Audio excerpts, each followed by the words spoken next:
कोदड़ा सहरर अधिकांश स्थान में अचल सीसीटीवी निर्वाही अधिकारी दाबी जनाइला बणिक संघ सहरांचल विकास पाई अनेक योजना होईछि।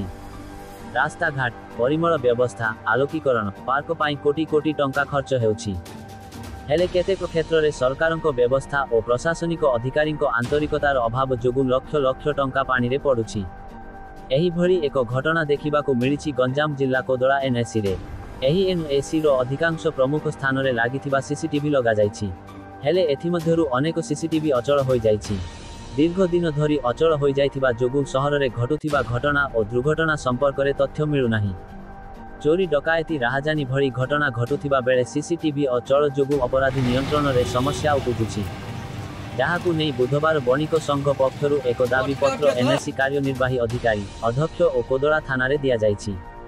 बणिक संघर सभापति गोपाल कृष्ण साहू विभूति भूषण पांडी एवं गोपाल कृष्ण साहू कोदड़ा बणिक संघर सभापति तुरंत सीसीटीवी सजाड़ीबाकू दाबी कोदड़ा रे सीसीटीवी बहुत दिन आगु आवश्यकता थिला।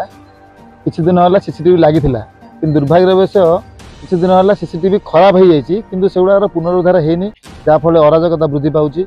एडी सीसीटीवी लागिया फल सब विभिन्न प्रकार सुविधा हमर होतिला ए जो खराब हे गला याकू पुनरुद्धार की करनांदी सेति में आज आम आसलु बणिक संघ कोदड़ा बणिक संघ तरफ समस्त आसलु।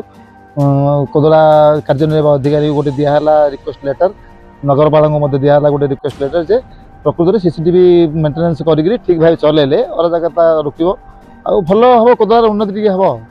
प्राय वर्षे 1.5 वर्ष हम लगी दंडेश्वर छक गोटे थी आम कोदड़ा बस स्टैंड रे गोटे अच्छी चार छक आम कुमुरसाई छक से सब गुड़िक अचल हो जाए को गोटे भी सीसीटीवी ठीक भाव काम दौनी तो वायर फायर प्रॉब्लम जो होता है जहाँफल आम जानला आम आसी गोटे रिक्वेस्ट लेटर देचु से कार्यक्षम करेंगे प्रतिश्रुति।